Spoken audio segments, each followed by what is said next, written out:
I've just been told that building over there, the checkered past, used to be the Leeds Tavistock. Yeah. And before that, the first female GP in the country lived there, worked there. I don't know, Louise just told me the highlights. And also we're in a park with a tree that was planted in 2011 against violence against women. Against. Definitely against violence against women. And I know in our number, although she might not want to speak, there is a woman that helped build the Nottingham Women's Centre, which used to be about women, and now is very much not about women.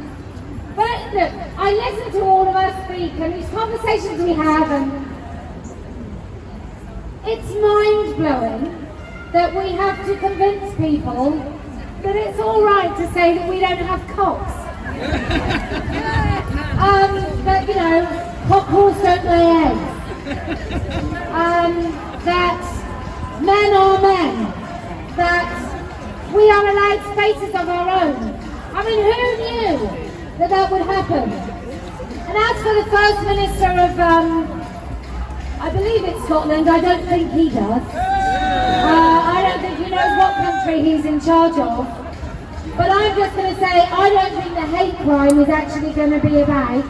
These hate crime laws, I think, are, for some people, blasphemy laws through the back door. And I think that's what we're inviting in. And we got rid of blasphemy laws, I don't know, because we're quite progressive in the actual sense of the word.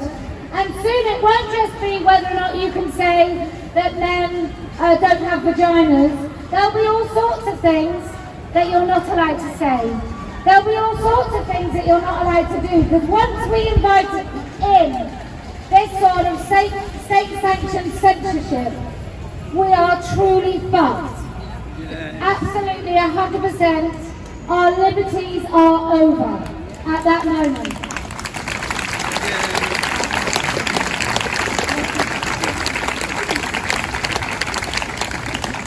Anybody else? Yes, you. Sorry. This lady was in Nottingham as well, wasn't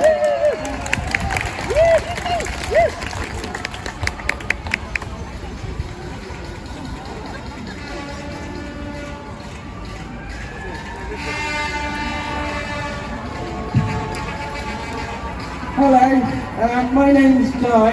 It's not my first time at the microphone, won't be my last.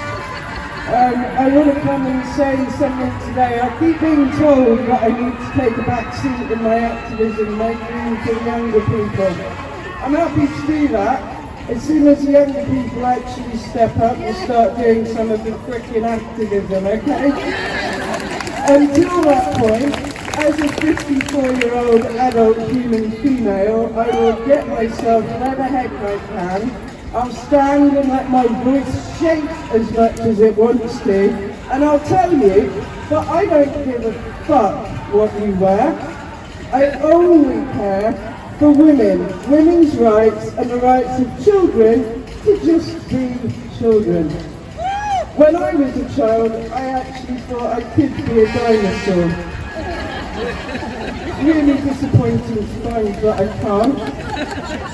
I'm still not really over it at 54, to be honest, but you know, I've got an inflatable dinosaur suit now, so I just put that on when I want to. But the important thing is, look how many of us here are older women. Why? Because we've got the time. Because we are not committed to, well, I am committed to a young family, so throw that bit out. Because we care. Because we've got the experience of life to stand here and say, it matters that I'm a woman. All of my life, my experience of being a woman is what frames me and what makes me who I am stood here before you today. A 54-year-old adult human female lesbian who won't be told to be kind unless she wants to, won't be told to sit down again unless she wants to. I am going to be in your face, I am going to be in your Twitter feed, your social media feeds. God card anywhere I can get, and I want to say thank you for such a good turnout for Leeds, because I was here when we didn't get to be Leeds, and I watched poor Paisley getting marched off in a lovely red plate. And it, you know, it's just so good that we're here, we're doing it, we're allowed to, we're being supported to do it. Thank you, West Yorkshire Police, for stepping up. This is what women's rights being protected should look like. So on a personal note, thank you, KJ. You made this.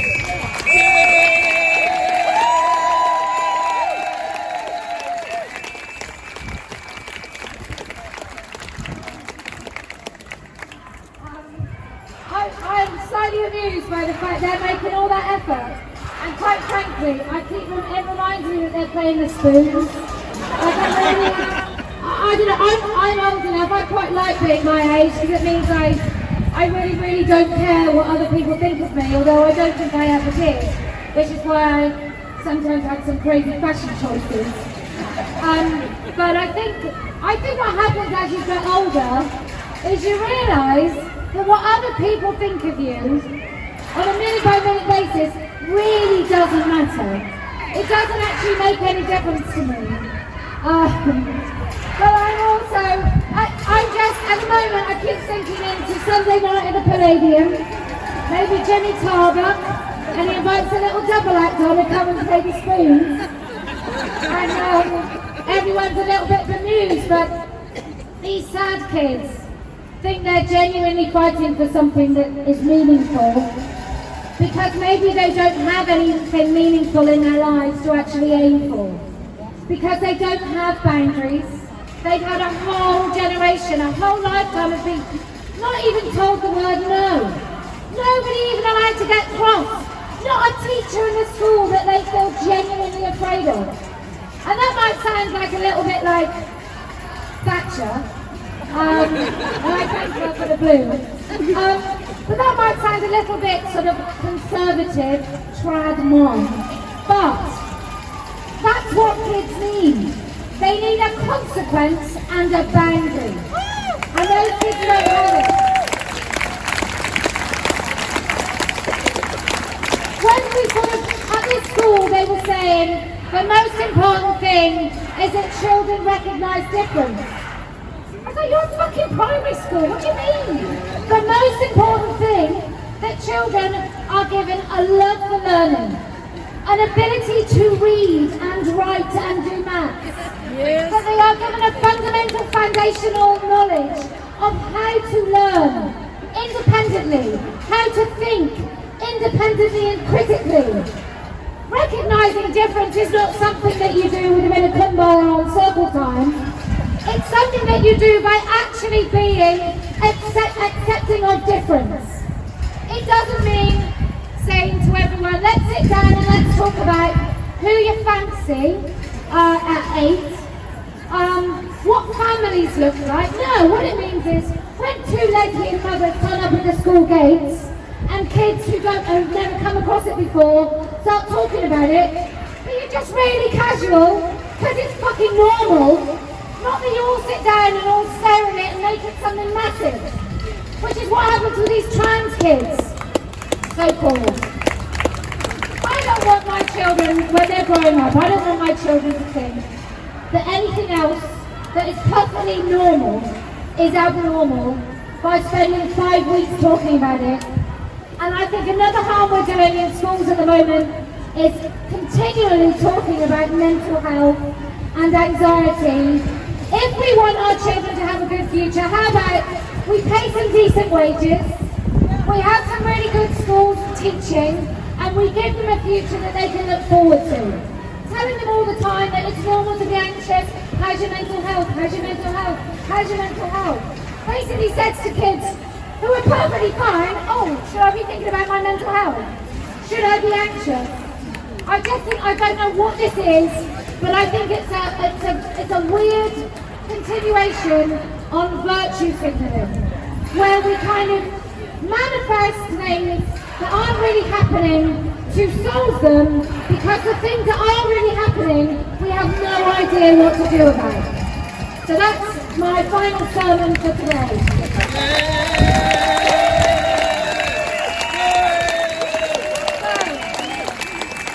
We came here today to say, no woman has a penis! No man has a vagina! There is no such thing as non-binary! And transitioning children is profound abuse! Right, there is a very massive, great big dividing issue in this country at the moment, and I'm just going to say to you women, if you can see past it and see the dignity and humanity in other women and stand beside her, even though you know that you may really disagree on some pretty substantial issues, then I promise we will win. If you can be the squeaky wheel in your schools, in your doctor's surgeries, in your hospitals, with your county councillors, then I promise we will win. If, when we get this party of women started, you can raise your head above the parapet and you can be the answer of the issues that you see in front of you, then I promise we will win. And do you know why else we're going to win? Because I never lose!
Diamonds. The champagne rating though.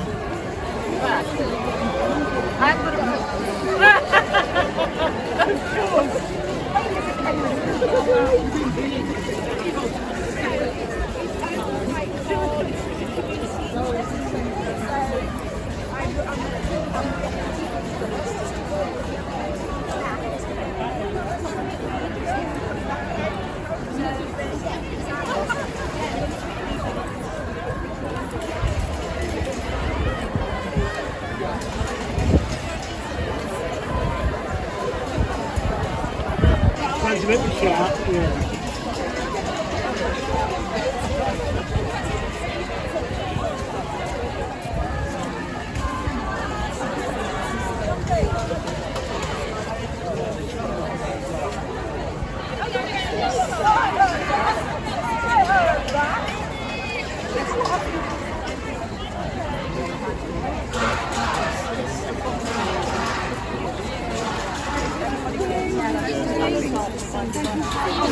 Yeah, no worries.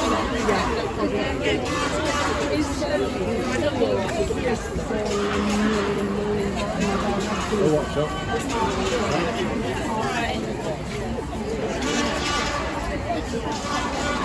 to the pub.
you want to come with me to get my key?